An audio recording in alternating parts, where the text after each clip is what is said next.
നിരീശ്വരവാദം യൂറോപ്പിനെ ഗ്രസിച്ചിരുന്ന ഒരു കാലഘട്ടത്തിലായിരുന്നു കൊച്ചുത്രേസ്യ ജീവിച്ചിരുന്നത്. അവരുടെ മാനസാന്തരത്തിന് വേണ്ടി ഏത് ത്യാഗവും അനുഷ്ഠിക്കാനും കൊച്ചുത്രേസ്യ തയ്യാറായിരുന്നു. സ്വർഗമുണ്ടെന്ന് സ്ഥാപിക്കുവാൻ വേണ്ടി അവളുടെ അവസാനത്തുള്ള രക്തം വരെയും ചിന്തുവാൻ അവൾ സന്നദ്ധയായിരുന്നു. കർത്താവ് അവർക്ക് വേണ്ടി സ്വർഗം തുറന്നു കൊടുക്കുവാൻ ഭൂമിയിലെ സർവ്വസുഖങ്ങളും പരിത്യജിക്കുവാൻ അവൾ സന്നദ്ധമായി. അവൾ പ്രാർത്ഥിച്ചു, എൻ്റെ ദൈവമേ, ക്ലേശങ്ങൾ എന്തുമാത്രം ആന്തരികവും സൃഷ്ടികളുടെ ശ്രദ്ധയിൽ നിന്ന് എത്ര വിദൂരവുമായിരിക്കുന്നുവോ അത്രയധികം അങ്ങേക്ക് പ്രീതിജനകമാണല്ലോ. അങ്ങ് പോലും അറിയാതിരിക്കുക സാധ്യമായിരുന്നെങ്കിൽ അത്രയും അധികം സന്തോഷത്തോടെ വിശ്വാസത്തിന് വിരുദ്ധമായ ഒരു പാപത്തെ തടയാനോ അഥവാ അതിന് പരിഹാരം ചെയ്യാനോ ഉപകരിക്കുന്ന സഹനത്തിനെല്ലാം ഞാൻ സന്നദ്ധമാകുമായിരുന്നു. അങ്ങയുടെ സ്നേഹത്തെ പ്രതി സഹിക്കുന്നതിനേക്കാൾ അഭികാമ്യമായ ആനന്ദം വേറെ വല്ലതുമുണ്ടോ?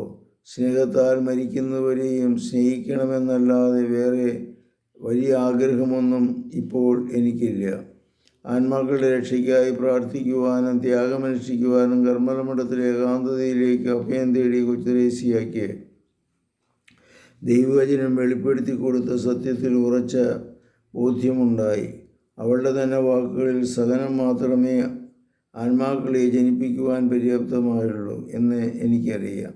സത്യം സത്യമായി ഞാൻ നിങ്ങളോട് പറയുന്നു, നിലത്ത് വീഴുന്ന ഗോതമ്പ് മണി അഴിയാതെ പക്ഷം തനിയെ കിടക്കുകയും അഴിയുമെങ്കിൽ വളരെയേറെ ഫലം നൽകുകയും ചെയ്യുന്നു എന്ന യേശുവിൻ്റെ വചനങ്ങളിന്മേൽ അഭൂതപൂർണമായ വെളിച്ചം എനിക്ക് സിദ്ധിക്കുകയും ചെയ്തു.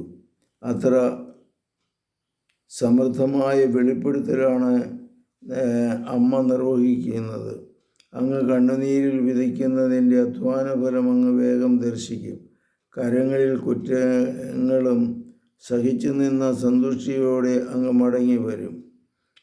1893 ഫെബ്രുവരി 20 തെരേസയുടെ ചേച്ചി പൗളിൻ യേശുവിൻ്റെ ആഗ്നസ് ആശ്രമശ്രേഷ്ഠയായി തിരഞ്ഞെടുക്കപ്പെട്ടതിനെ പരാമർശിച്ച് അവൾ എഴുതുന്നതാണിത്.